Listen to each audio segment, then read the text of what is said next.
Blood of Zeus Season 2 releases on Netflix on May 15th. I'm super pumped about it, so I wrote a song about it. Here's how I made it. I wanted to start with something really epic to capture what it's like to be on Mount Olympus. So I started with this bottom end, and then I added some strings and some horns on top of it.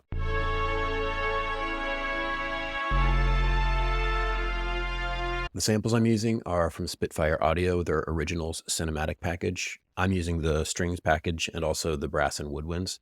It's a pretty good package that's relatively inexpensive. I would say that the quality of the samples are pretty good. The actual interface, there's not so much control over the articulation. You just have sort of 5 or 6 different preset, whether it's sustained or short, that you can choose from. So the control's not great, but again, for that price point, I think they sound pretty good, and they're definitely going to be an improvement over just the baseline stuff you get at a Logic Pro. I wanted to capture the grandness of the Olympians and contrast it with the mundane nature of just the people living on Earth. So to do that, I've got the soaring strings and brass, and then I've got this grounded, staggering little drum sample that I'm putting underneath halfway through to represent the contrast between the large and the grand and the mundane and the simple. The actual drum sample I'm using here comes from Circles, and then I'm chopping it up in various ways. Not only does it capture this theme of the grand and the small, but it also adds some rhythm and also some dynamics as we build into the break. I'm also using a vocal sample that you can hear.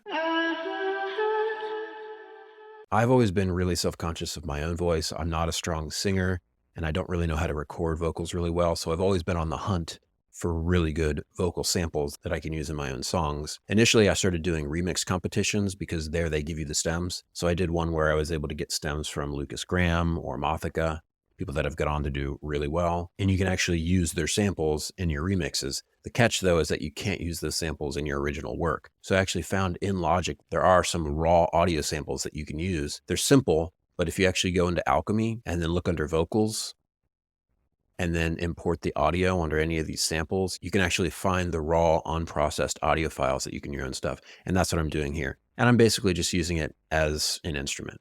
There's no words or anything with it, but it is a clever way that you can get audio samples that you can use in your own stuff. So then after the break, it enters this more pensive section. I really like the bounciness and the grain of this synth part.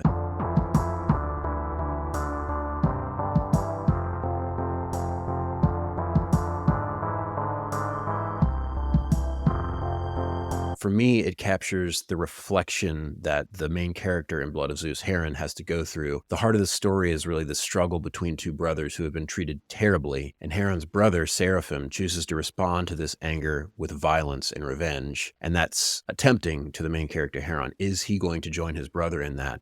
Or is he going to choose a more redemptive and positive path? That tension is really at the heart of the story, and you can sympathize with why the main character might choose revenge and brutality and violence, given what he's gone through. So I think the choice at the heart of the story really makes it a human drama. We can all relate to those kinds of choices. That's what makes it a good story. So that's how I built the song. I hope you enjoy it. This is Blood of Zeus.